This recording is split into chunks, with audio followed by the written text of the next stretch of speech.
In this video, we will review the journal entry capabilities in Redwood Finance Automation. We'll start by going through a few of the dashboards, then show you a few examples of how users interact with the application, including fully automated journal entries and manual journal entries, and then finally tie it up by showing how journals can also be viewed or visualized through a closing task management dashboard. The first dashboard that we're going to look at is a journal entry summary. You have several different views of dashboards that you can change by toggling through the different screens. Some of the examples of dashboards that exist in the journal entry solution are credit and debits view, a variance analysis view, runtime view, timing insights, an audit view, and then finally journals by individual users and analytics on top of the users. So for this view, we're basically looking at the journal entry summary. You have several ways that you can filter the data, which controls what the list is below. I can look at this across a company code, a region, a workday, any number of periods, a fiscal year, or I can narrow down the deadline of when journals are in various statuses. Over here I can also filter on statuses or combine filters to use status and then by country. As I click on this, you'll see that the journals by region will change. And I also have a map over here where I can click into the various different countries and change the view in terms of what I see from a statistical perspective and also from a list view. The view that I've chosen, I'm looking at journals that are in an approval state for my shared service center in Brazil. The list will reflect the filters that I've applied. And basically from any one of these line items on the list, I can drill into the details of the journal entry. Once I drilled into the journal, I can see the progress. So since I know that this one was at the approval state, I can see that the status is waiting. I can also look at things such as when was this journal planned to be completed or start, when it actually started, and once it's finally approved and posted, I can see when it actually ended and then measure the duration. This is useful from an SLA perspective to make sure that you're meeting and posting required deadlines for journal entries. There's also a tab so I can see where the journal is sitting or who the journal is sitting with, and then any messages related to that. As we said before, there's several different types of journals. From an automation perspective, this would be an example of a partially automated journal entry. And let me explain that. I can see that this journal is sitting in an individual's inbox, and it's simply waiting for this person to confirm this journal entry. By confirming this journal entry, it will then pass through the next stages of the process, including additional approvers if required, or if business rules drive that, such as materiality or P&L impact, validate the journal, post it in the appropriate ERP system, and then provide back supporting documentation that shows that the journal was posted properly in the right account with the correct amounts. The next piece that we'll go through is how do individuals either submit journal entries or how can they interact with automation in order to approve journal entries. This is the journal entry request screen, and as you can see, there are several different types of journal entries that we can use or submit from this particular screen. These can be segmented by ERP system, by company code, by types of journals, however logically it makes sense for individuals to be able to go in there and submit journal entries. You can also restrict the type of journal entries that an individual may be able to submit by locking down the credentials or the user access to certain types of journals. So in this case, as we said, let's go through everything from a fully automated journal entry to really a manual journal entry. So from a user's perspective, if they need to make an ad hoc journal entry request, they can simply go and click on the journal type. So in this case, we're going to request an Amex accrual.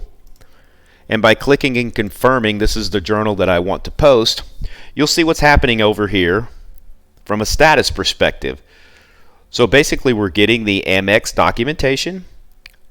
We're converting and transforming the file in order to be able to populate the journal voucher. And then we're simply going to check to see if this needs approval. In this case, since I said it was fully automated, no approval will be required, and this journal is simply going to post. Now, as with most journals, and we'll look at this at the end, if these journals are intended to be part of a closing checklist, more than likely they would be scheduled. So the user wouldn't have to come in here and actually click on a journal in order to post it. That would be scheduled, and it could also be triggered by a dependency. A good example of that in this case would be once we have the appropriate information from Amex, so the file comes in of current period charges, Redwood Automation could grab that file, pull it in, and start the journal process specifically from there. Leave accrual. This would be an example of a semi-automatic journal entry. And the reason why it's semi-automatic is because this one actually requires an approval. So if a user were to click on the journal entry for calculating a leave accrual, what we'll see here is that it's going to go out. The platform will go out to the various systems that are needed to provide the data for this journal type, retrieve that data, combine the data where necessary, perform the calculations, so that when I receive this journal template back, it's fully automated from a calculation perspective, and the only requirement that I have as a user is to check and see that the data is correct, the calculation is correct, with the right support, and it's reflected in the journal voucher. Once the automation has occurred, you'll see a familiar screen here. My inbox will appear. What will be provided is the instructions that I need to follow. I will have all the information that I need to then review to make sure that the support is correct, along with the fully populated journal voucher. And in this case, all I have to do is simply confirm that this information is correct. Once I've done that, you'll see that my name now appears with my actions and when this action occurred. This is an important step because all of this information is captured so that we have a full audit trail of the source data, supporting documentation, the calculation, the actual journal, the user action, as well as the posting log, posting data to support that the journal was posted properly. As a user, I also have the ability directly from this screen to attach additional support that's necessary or any additional notes to fully support the journal entry and why it was posted. And then lastly, this would be an example of a partially automated journal entry, and really this is more of a control. When I go in here and request a planned journal entry, what this will do is, again, I will go into my user inbox, and this is simply retrieving a version controlled compliant journal form so that I have the ability to then go in here and make modifications. This will provide a compliant version controlled journal form. So as a user, what I would need to do is now go in here and make the necessary changes and then add any support through my inbox. So then this journal could be routed to the appropriate approver, attach the support the ERP, validate, post, and then store all the documentation necessary for the journal. This is also presented to the user from an inline version of Excel so that they can directly edit this in the browser without the need to have to go save a file locally and then re-import it or reattach it as part of the journal process. And finally, to wrap this up, journal entry management is just one part of the finance automation capabilities within Redwood. So if these journals are part of your period end close, task management, or task list, those will also appear as part of your close. So for example, some of the journals that we have listed here are accruals, which can clearly be completed through journal entry management, but they're also reflected as a task within the close period summary.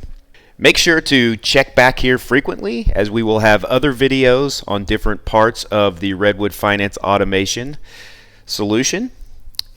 There are other videos that we explain the task management capabilities, the balance sheet reconciliation capabilities, and intercompany capabilities that should be available within this same YouTube channel. Thanks.